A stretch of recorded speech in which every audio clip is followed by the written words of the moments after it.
प्रिय देशवासियों, नमस्कार। हम सभी ने बीते दिनों में देश का सामर्थ्य और उसका संयम दोनों देखा है। मैं सबसे पहले भारत की पराक्रमी सेनाओं को, सशस्त्र बलों को, हमारी खुफिया एजेंसियों को, हमारे वैज्ञानिकों को,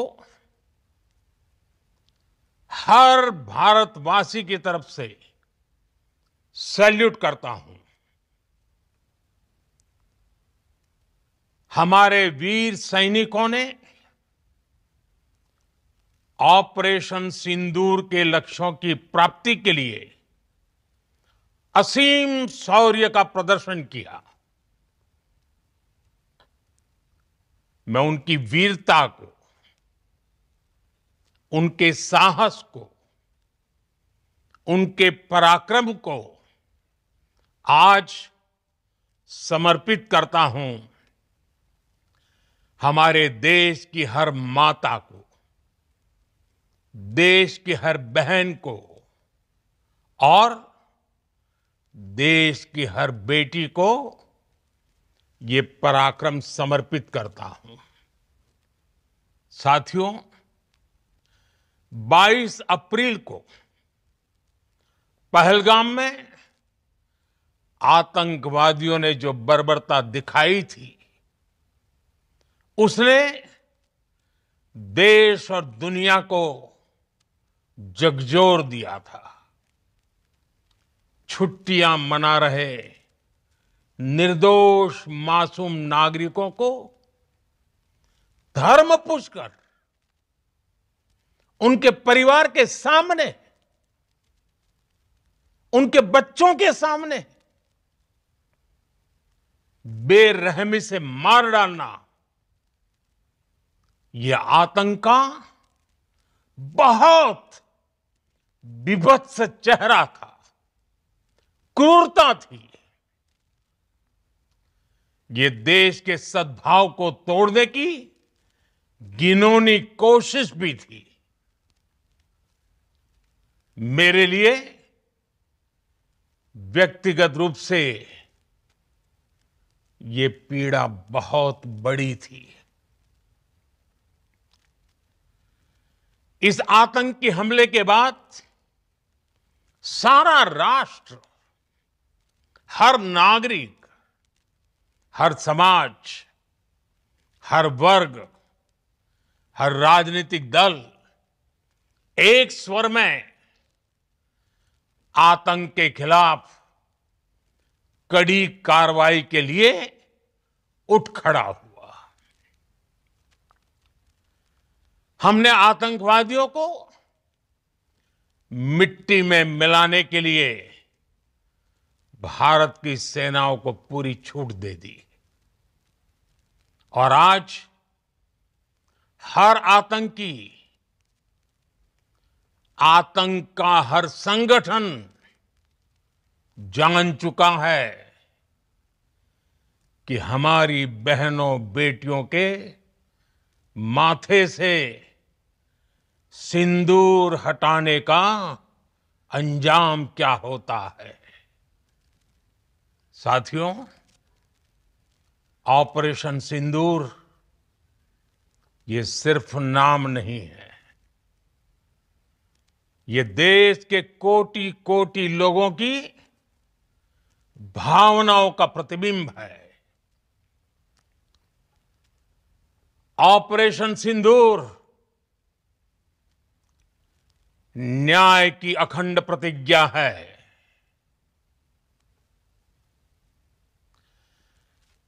6 मई की देर रात, 7 मई की सुबह पूरी दुनिया ने इस प्रतिज्ञा को परिणाम में बदलते देखा है। भारत की सेनाओं ने पाकिस्तान में आतंक के ठिकानों पर, उनके ट्रेनिंग सेंटर्स पर सटीक प्रहार किया। आतंकियों ने सपने में भी नहीं सोचा था कि भारत इतना बड़ा फैसला ले सकता है। लेकिन जब देश एकजुट होता है, नेशन फर्स्ट की भावना से भरा होता है, राष्ट्र सर्वोपरि होता है, तो फौलादी फैसले लिए जाते हैं, परिणाम लाकर दिखाए जाते हैं। जब पाकिस्तान में आतंक के अड्डों पर भारत की मिसाइलों ने हमला बोला, भारत के ड्रोन्स ने हमला बोला, तो आतंकी संगठनों की इमारतें नहीं, बल्कि उनका हौसला भी थर्रा गया। बहावलपुर और मुरिद के जैसे आतंकी ठिकाने एक प्रकार से ग्लोबल टेररिज्म की यूनिवर्सिटीज रही है। दुनिया में कहीं पर भी जो बड़े आतंकी हमले हुए हैं, चाहे 9/11 हो, चाहे लंदन ट्यूब बॉम्बिंग हो, या भारत में दशकों से जो बड़े बड़े आतंकी हमले हुए हैं, उन सब के तार कहीं ना कहीं आतंक के इन्हीं ठिकानों से जुड़ते रहे हैं। आतंकियों ने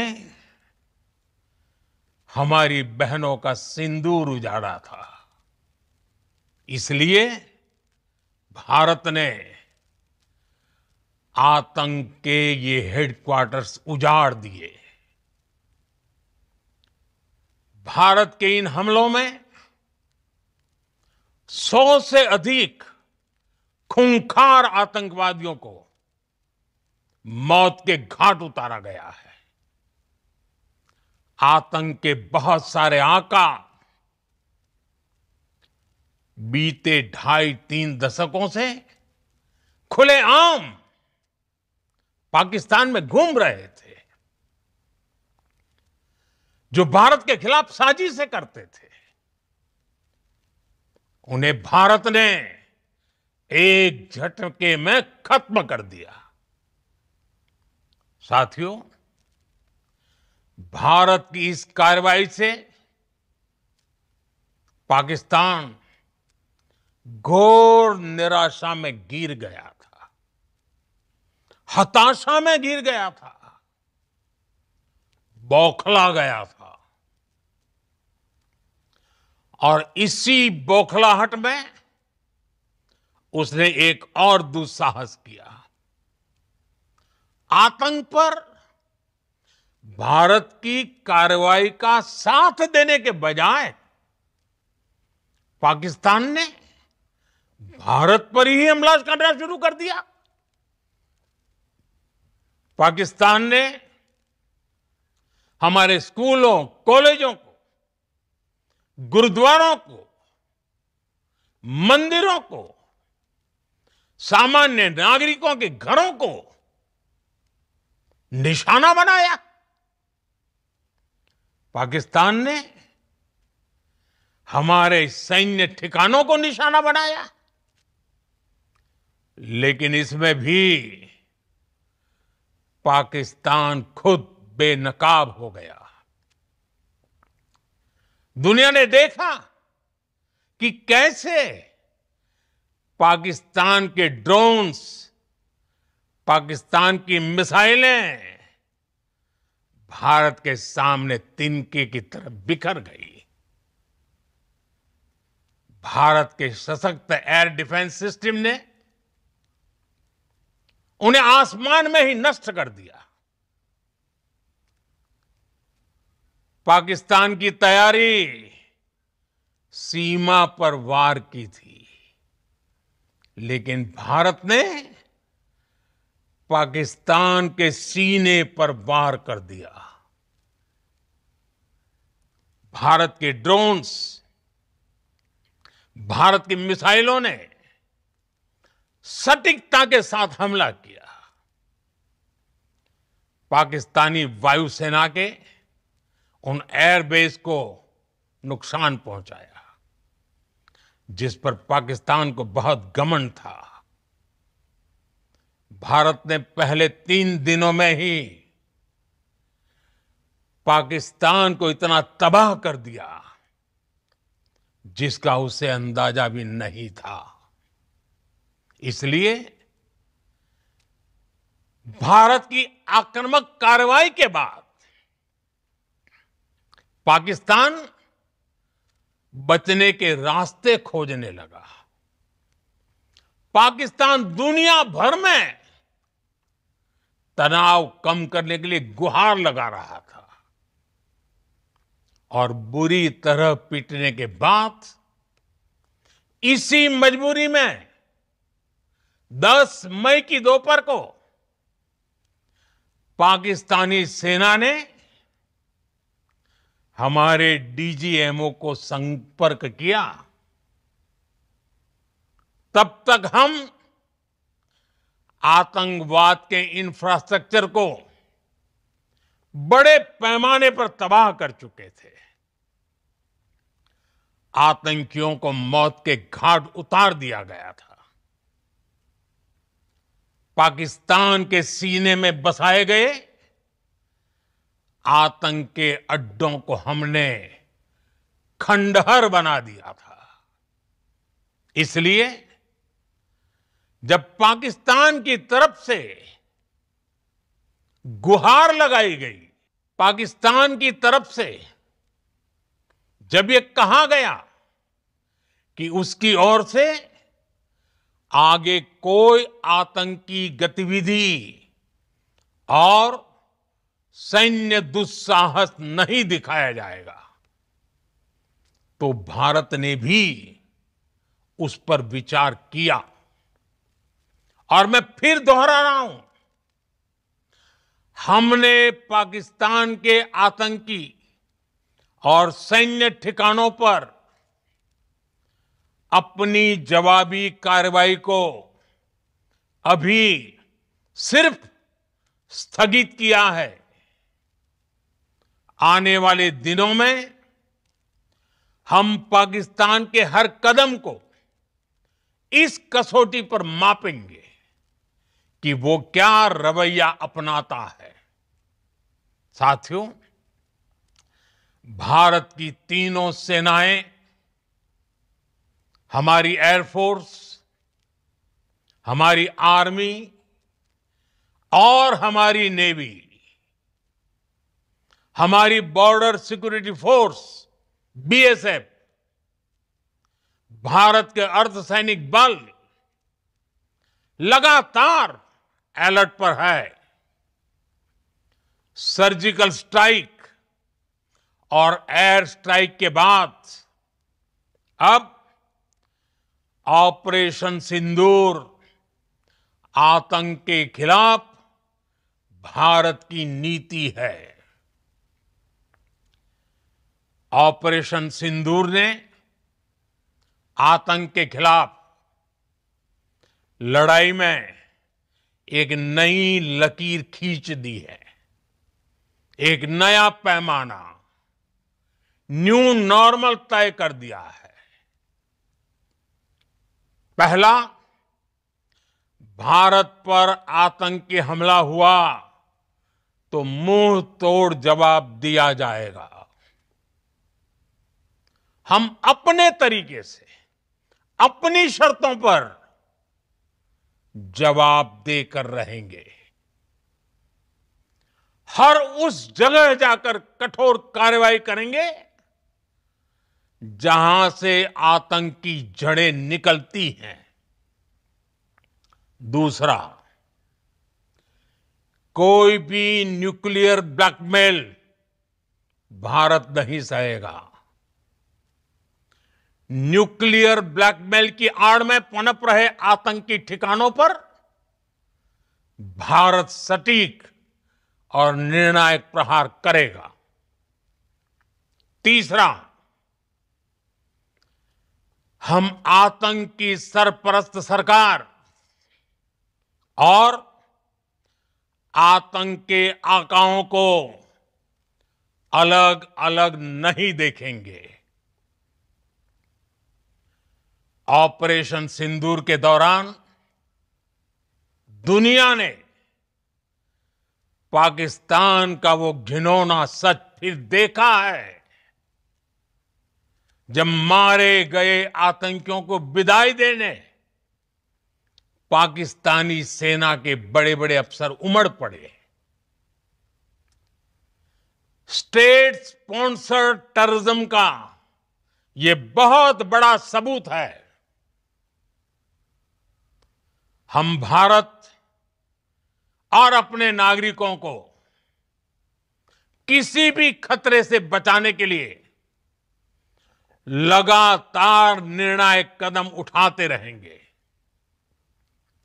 साथियों, युद्ध के मैदान पर हमने हर बार पाकिस्तान को धूल चटाई है और इस बार ऑपरेशन सिंदूर ने नया आयाम जोड़ा है। हमने रेगिस्तानों और पहाड़ों में अपनी क्षमता का शानदार प्रदर्शन किया और साथ ही न्यू एज वॉरफेयर में भी अपनी श्रेष्ठता सिद्ध की। इस ऑपरेशन के दौरान हमारे मेड इन इंडिया हथियारों की प्रामाणिकता सिद्ध हुई। आज दुनिया देख रही है 21वीं सदी के वॉरफेयर में made in India defence equipments, इसका समय आ चुका है। साथियों, हर प्रकार के आतंकवाद के खिलाफ हम सभी का एकजुट रहना हमारी एकता, हमारी सबसे बड़ी शक्ति है। निश्चित तौर पर ये युग युद्ध का नहीं है, लेकिन ये युग आतंकवाद का भी नहीं है। टेररिज्म के खिलाफ जीरो टॉलरेंस, ये एक बेहतर दुनिया की गारंटी है। साथियों, पाकिस्तानी फौज, पाकिस्तान की सरकार जिस तरह आतंकवाद को खाद पानी दे रहे हैं, वो एक दिन पाकिस्तान को ही समाप्त कर देगा।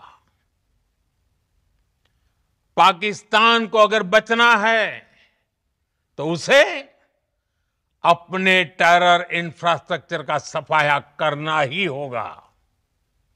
इसके अलावा शांति का कोई रास्ता नहीं है।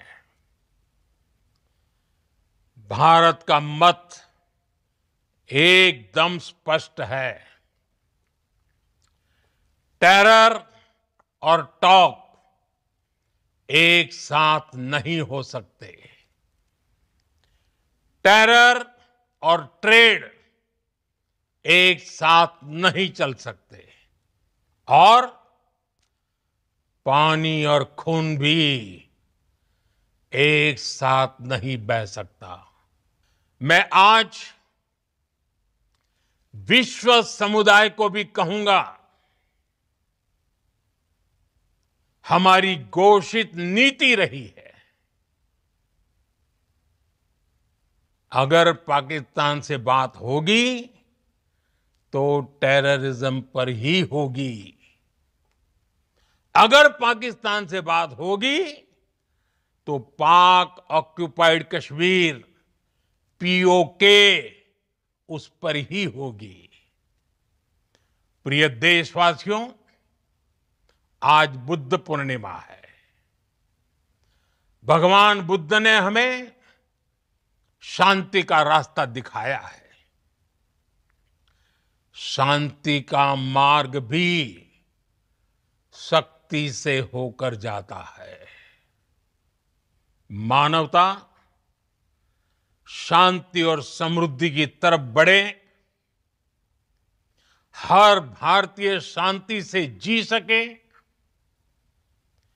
विकसित भारत के सपने को पूरा कर सके, इसके लिए भारत का शक्तिशाली होना बहुत जरूरी है। और आवश्यकता पड़ने पर इस शक्ति का इस्तेमाल भी जरूरी है।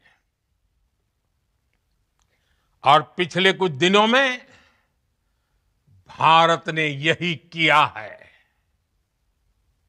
मैं एक बार फिर भारत की सेना और सशस्त्र बलों को सैल्यूट करता हूं।